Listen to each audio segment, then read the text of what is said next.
Boa noite novamente.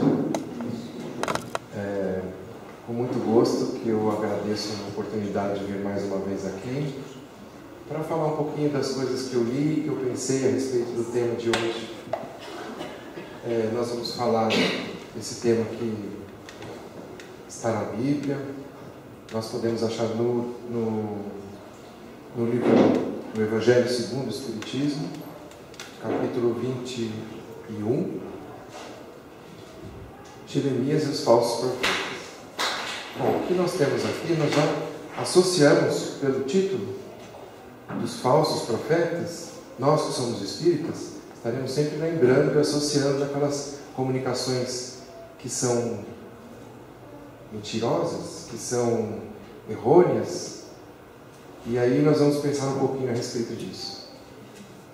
Bom, eu coloquei aqui uns trechos que nós encontramos no Evangelho. A visão do coração deles que os faz falar. Não enviei esses profetas e eles correram por si mesmos. Não lhes falava nada e eles profetizavam. Quer dizer, um comentário dizendo, quem está falando por eles? E eles ainda estão profetizando. Profetizando de quem? De Jesus? De Deus? Não. E aí nós concluímos. Existência da venda de profecias naquela época. Já existia a venda de profecias naquela época. A fé cega sempre existiu. Impostores ou fanáticos, quem são eles? Esses que fazem por si só. E também concluímos que os desencarnados também têm o prazer de enganar. Porque nós não somos só enganados ali na esquina, nós também podemos ser enganados numa comunicação com espíritos. Não é porque é espírito que já é santo e já vem falar com a gente. Ainda não. Acho que não mudou. Você aperta a seta para baixo.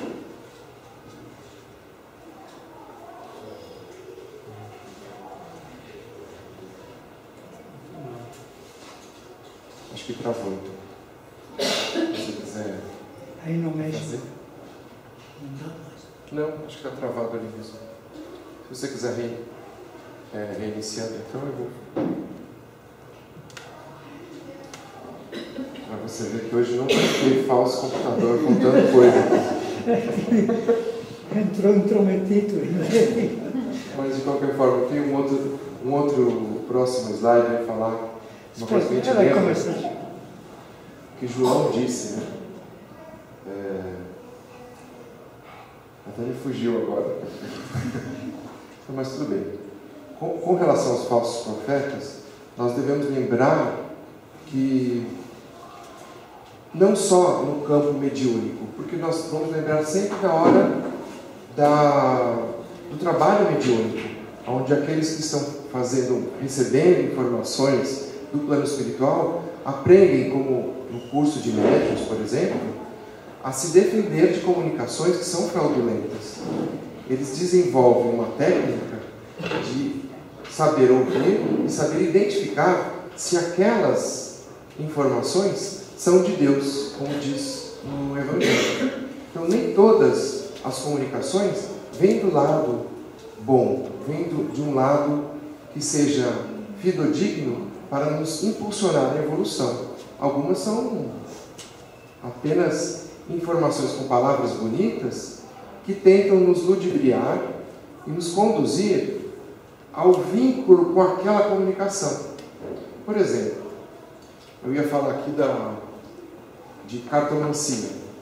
É muito comum, eu ouvi essa semana, por isso que eu até coloquei, alguém veio oferecer e falou assim, olha, se você quiser, eu tenho uma ótima, por R$150, ela te fala só coisa boa. Veja como a pessoa já se vinculou em algo que não vai lhe adiantar em nada no processo evolutivo. Ela vai em um lugar que ela vai pagar uma soma em dinheiro e ela vai ouvir coisas boas. Muito bem. Será que essas coisas boas vão ajudar a evolução dela? É isso que eu queria questionar. Outra coisa. Será que essa pessoa que está falando coisas boas, às vezes ela fala pontos chaves que nos desloca e fala, puxa, essa pessoa aí é iluminada, como que ela sabe disso? Está na pasta palestras, está no desktop. Informações úteis aqui. Mas então além dessas pessoas virem te falar coisas boas, às vezes elas têm o poder para te falar, te ludibriar. Existe aquele magnetismo da própria pessoa, porque eu ia falar sobre o animismo. Vocês já ouviram falar do animismo? Porque a gente sabe da parte mediúnica, que vem alguém, o espírito fala para essa pessoa. Ou então a pessoa tem um poder anímico, todos nós temos, que aí vem só da própria alma da pessoa. Às vezes ela tem um poder anímico mais pronunciado, da telepatia, por exemplo. Então isso é uma coisa que, acho que até mesmo antes de aprender aqui, no Grupo da Paz, eu já sabia falar, as pessoas vêm falar, ela deve olhar para você e ver ali. Realmente ela vê ali no seu perispírito, pega telepaticamente ela pega informações que às vezes lhe são muito caras. Ah, sua mãe, quando esteve aqui, e a pessoa já se emociona e cria um vínculo. Será que esse é um bom vínculo para o nosso processo evolutivo? Por exemplo, espíritos de luz. Vamos supor que nós vamos ter uma comunicação de um espírito de luz. Vocês imaginem que esse espírito de luz, que tiver a oportunidade de falar a todos, ou a um só, ele vai lhe desvendar os mistérios da loteria, ou vai lhe desvendar os mistérios dos seus problemas terrenos. Eu acho que é a bateria, não é? Que está desligado o computador. Então, o Espírito de Luz, ele não quer te atrapalhar. Porque a grande intenção dele, quando nós vamos encarnar, quem que pede as dificuldades e as provas? Somos nós mesmos. Então, só que quando chega aqui, né, é aquela coisa, seu filho pede, vamos descer a montanha russa, você fala, vamos. Aí quando chegar, fala, eu quero descer. Mas é mais ou menos a mesma coisa. Você se propôs aí. E você tem que vencer. E, aliás, a gente tem que ter a fé e o raciocínio que quando nós nos propusemos a uma tarefa, em especial como prova, encarnados, nós, por bondade divina, só recebemos essas provas que podemos superar. Pode até ser difícil, mas vamos ter essa capacidade. Então, os espíritos de luz vão te atrapalhar dessa prova. Olha, não vai, nem tente, faça isso que isso não vai dar certo. Não, ele não vai te atrapalhar no seu esforço em progredir. E aí uma pessoa vai pagar alguém que vai fazer uma cartomancia e vai lhe contar alguma coisa que vai lhe facilitar. Por um lado, ou ela está muito errada, está contando uma mentira, ou por outro lado, ela está lhe atrapalhando a evolução. Que quando a gente chegar do outro lado, quando nós desencarnamos, ela fala, por que você falou aquilo? Aí eu evitei tanta coisa, eu tinha que ter trabalhado, progredido e feito. Por que você me atrapalhou? A gente vai até cobrar essa pessoa que vier nos facilitar a nossa encarnação de uma maneira que nós não possamos vencer sozinhos. Porque o trabalho dado a cada um de nós é um trabalho que podemos vencer. Então, existem essas cartomancias anímicas.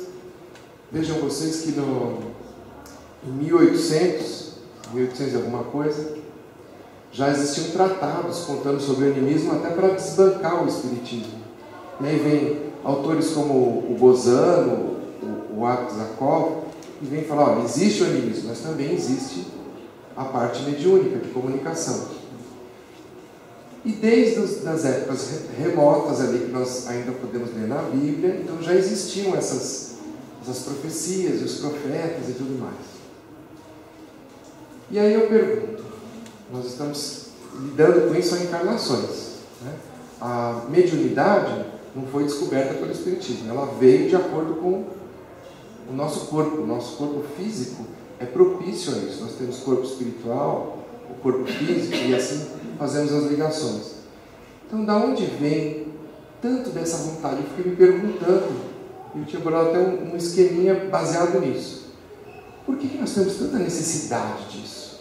De procurar, quando a coisa fica mais difícil, nós preferimos até ouvir um falso profeta do que encarar o problema por nós mesmos. Vocês já imaginaram isso? Isso eu acho que é com qualquer um. Ah, seria tão bom. Eu não estou dizendo que você não pode vir aqui num grupo espírita ou qualquer outra forma de centro religioso e buscar uma palavra amiga, buscar um conforto. Porque, afinal de contas, o próprio Espiritismo ele já se impõe como um conforto àqueles que vêm procurando. Né?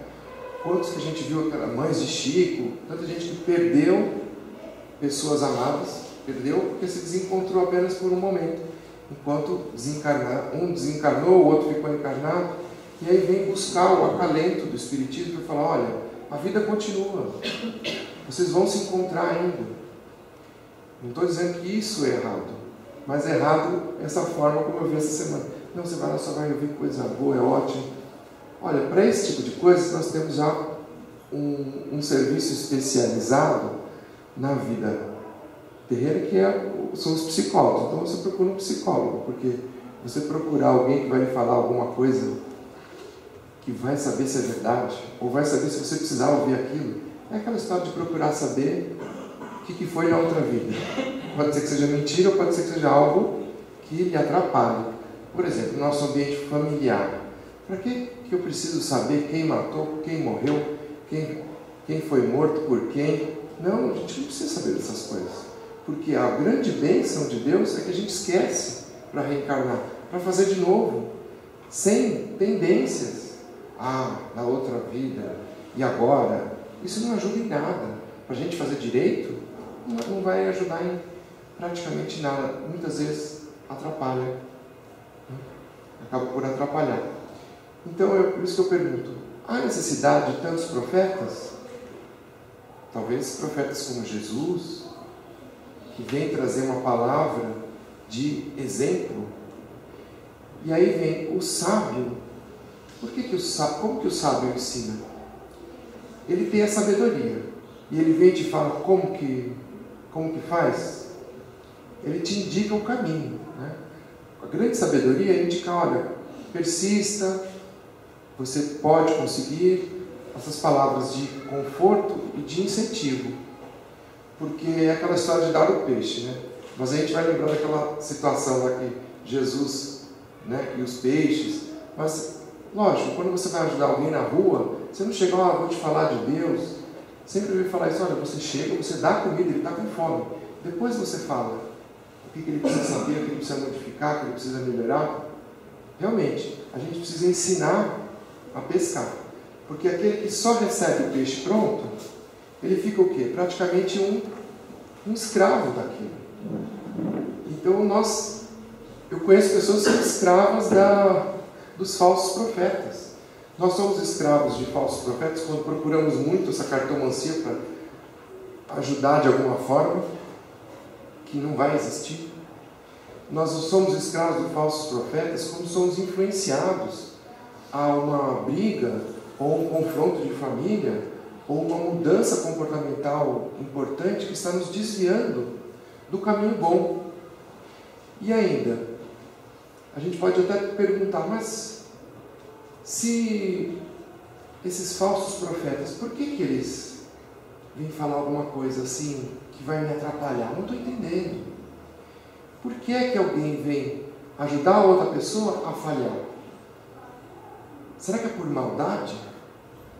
Quer dizer que tem lá alguém que é de índole super má que vem me atrapalhar. Ele vem falar através de um médium, ou ele vem falar no ouvido até numa pequena obsessão. Não é que existe a maldade no falso profeta. A grande verdade é que existe a ignorância.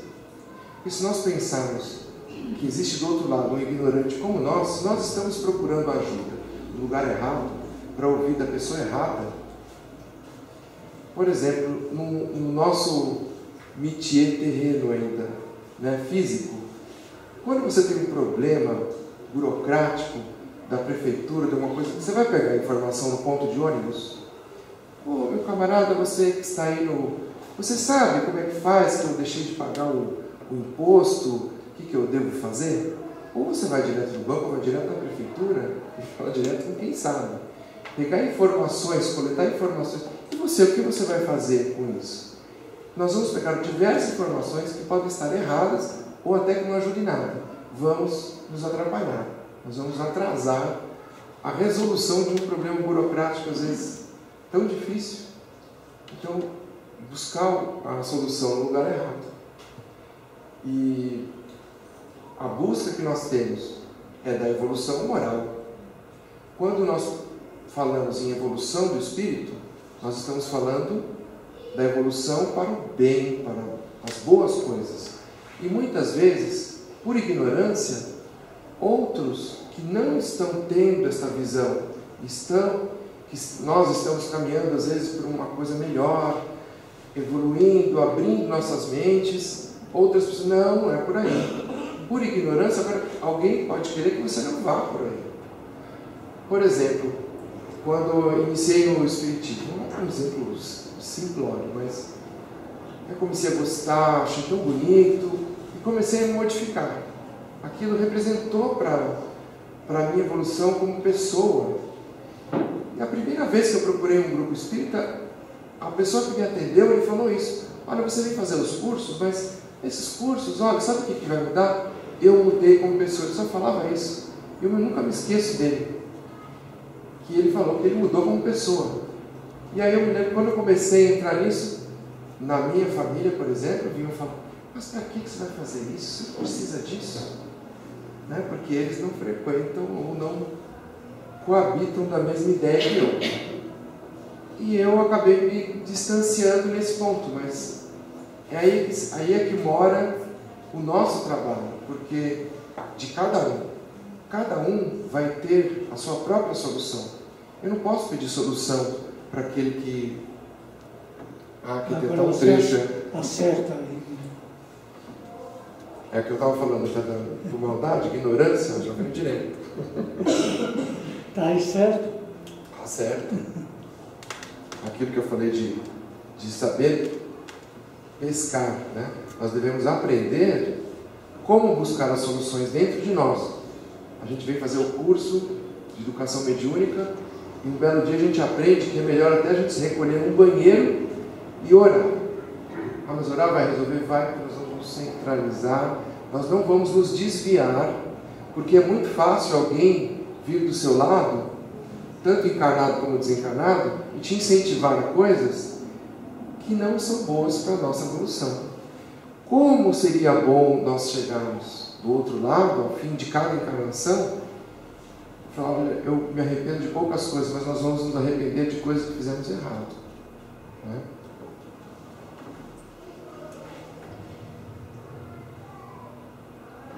Então, o que eu estava falando da escravidão, nós temos que nos libertar dessa escravidão, da opinião alheia, de opiniões que às vezes não ajudam. Por que o Espiritismo tem a fé raciocinada?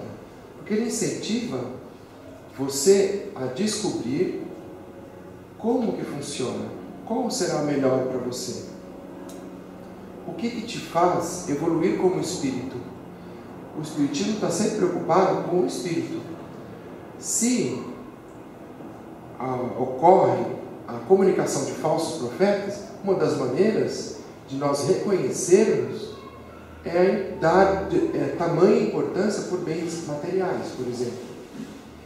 Que depois, lá para frente, a gente pode olhar para trás e falar: mas ele não é espírita? Por que ele está dando tanta importância para determinado bem material, que às vezes é pouca coisa? Pouca coisa. Por exemplo, uma briga de família por causa de um vaso ou de uma cadeira é pouca coisa. E a gente tem que saber contornar certas situações que são pequenas, mas nós estamos escravizados porque estamos vivendo na matéria e aprendemos que o que vale aqui é a matéria. Mas nós temos o outro lado, nós temos o lado espiritual.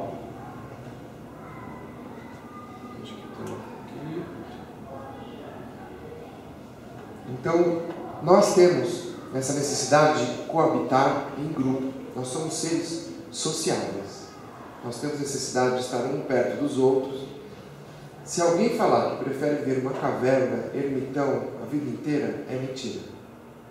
Você pode até ter o desejo de ficar sozinho um pouquinho, mas que não vai existir, né? Porque sempre vai ter alguém do lado. Mas talvez na hora que pula de paraquedas, eu sempre pensei nisso, talvez na hora que você pula, você fica uns 2 segundos sozinho, depois já tem alguém. Mas nós somos sociáveis. Então, até mesmo quando temos essas comunicações, tanto de encarnados como desencarnados, nas nossas opiniões, do que nós devemos fazer, nós acabamos ficando escravos de pessoas que não querem que nós vamos para frente, que nós nos modifiquemos. Tantas sociedades esotéricas falam que tem que se modificar o velho homem, que a gente tem que se tornar uma pessoa melhor. E aqueles que não se modificaram, eles têm esse desejo que você continue com eles. Porque somos sociais, nós queremos ficar em grupo. Nós somos como se fosse uma matilha. E o salto para a gente mudar para um grupo de melhor evolução é muito grande, vai existir de muito esforço nosso para romper essas barreiras e nos livrarmos de processos materiais em nosso corpo espiritual. Isso é uma carga muito grande e vai de muita força de vontade. Por exemplo, a gente lembra daquele livro do Ave Cristo, aqueles primeiros cristãos que morreram com os leões. Eles relatam que eles, com toda aquela íntegra, se fixam e esperam os leões chegarem, eles morrem com os leões. Eu sairia correndo. Eu sei que já estava fadado, não vai ter como você fugir do leão. Eu não ia conseguir, mas lá eles relatam gente tão forte, com tanta tamanha fé, que aguentava ali. Então talvez ele possa até ser retirado antes, alguma coisa assim, para não ter. Eu precisaria ser caçado pelo leão, vai ter que me pegar, eu vou sofrer até o final, porque eu vou ter que passar por aquilo. Eu não tenho essa força de vontade. Tamanha a fé. Na corrida. E aí, então, na corrida evolutiva, alguém vai ter que perdoar primeiro. Não tem aquela história que tem 2 brigando? Às vezes é 2 desencarnados brigando. Né? Alguém vai ter que perdoar primeiro. E a gente também pode fazer isso encarnado já, viu? Não precisa desencarnar para perdoar. Porque seria o melhor. A gente está se livrando de um fardo tão grande, mas alguém vai ter que fazer primeiro, alguém vai ter que ceder primeiro. E esse que cede primeiro, no fim, não é o mais fraco. Esse foi o mais forte. Porque é difícil. Né? Alguém te faz uma grande ofensa, e aquela briga por anos, vamos supor, e você vai ser o primeiro a esquecer aquilo. Esse é o mais forte.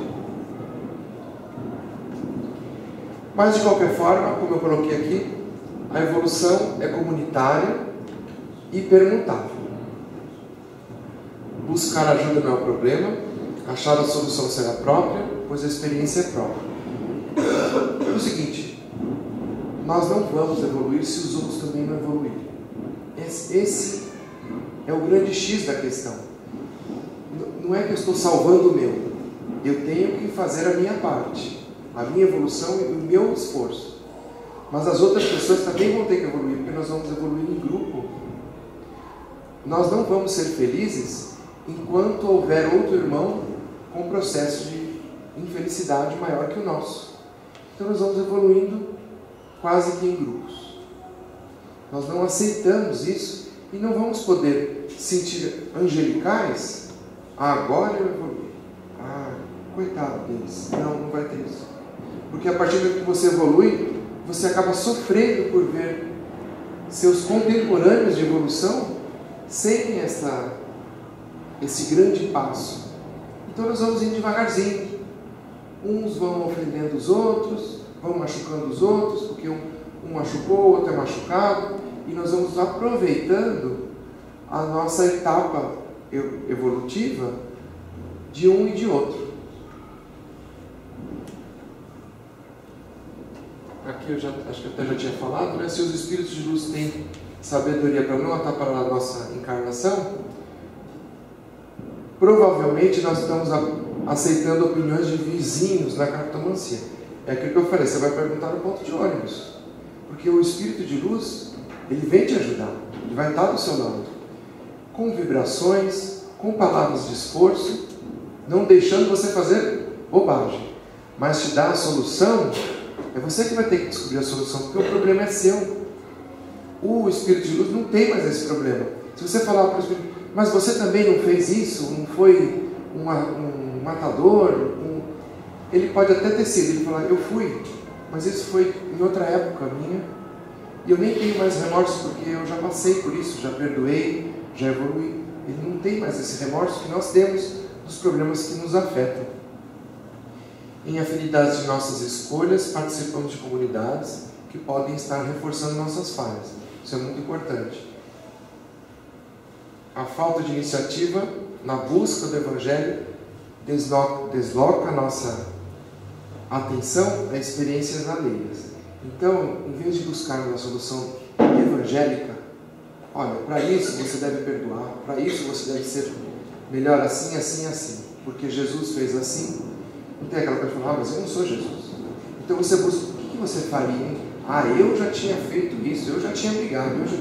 Essas opiniões não me ajudam em nada, de maneira alguma. E nós ainda aceitamos, somos escravizados, porque gostamos de ouvir opiniões que não ajudam. As opiniões do Evangelho, da melhora moral, são chatas, porque elas são difíceis. E nós achamos impossíveis até de realizar. Como essa frase, mas eu não sou Jesus, eu sou de carne e osso. Isso é um crime contra a nossa própria evolução, nós nos machucamos. Então, diante de tantos profetas, nós temos aí a codificação de Allan Kardec, com tantos espíritos que trabalharam. Nós temos o auxílio, não tem aquela dica? Está com tantos problemas. Quantas vezes eu já fiz isso? Eu vou chegar em casa, vou pegar o Evangelho, segundo o Espiritismo, que eu quero ouvir até as opiniões dos Espíritos, mas que estão ali na codificação. E aí você abre, você está com a cabeça cheia, você não consegue nem resolver o seu próprio problema. E aí você abre aquele Evangelho e pega uma lição moral do Evangelho. Mas o que isso tem a ver com o meu problema? Muitas vezes eu já cheguei a pensar, abrir de novo. Tem uma parte lá do meu Evangelho que até machucou, assim, sabe? Já começou a descolar tanto que eu abri. Mas mesmo assim, você pode abrir de novo. Pegue 2 dicas então do Evangelho, porque essa mudança moral te conforta, melhora até o raciocínio da gente para resolver problemas que são até do âmbito terreno, problemas físicos, até da multa que nós esquecemos de pagar do INSS, alguma coisa assim. Então, os cursos estão aí também. Como eu disse, a primeira vez que eu fui numa casa espírita que me contaram sobre isso. E aqui também, os cursos que eu fiz aqui só abriram a minha cabeça. A gente ganha até uma responsabilidade. Você já sabe agora. Não, ninguém me cobrou isso. Eu que falo para mim mesmo. Você já sabe. Você já aprendeu mais de uma vez. Sabe que tem gente que faz o curso mais de uma vez ainda e só tem a ganhar, porque é assim um grande incentivo para a aula. E aí tem aquela história, muitos são os chamados. Muitos são os chamados. Será que cada um de nós vai ser o escolhido? Será que nós estamos com a vestimenta para o banquete? E quando nós somos chamados e escolhidos, de acordo com Jeremias e os falsos profetas, nós temos por quem nós estamos sendo chamados? E a que grupo nós pertencemos? A quem nós estamos dando atenção nessas opiniões alheias?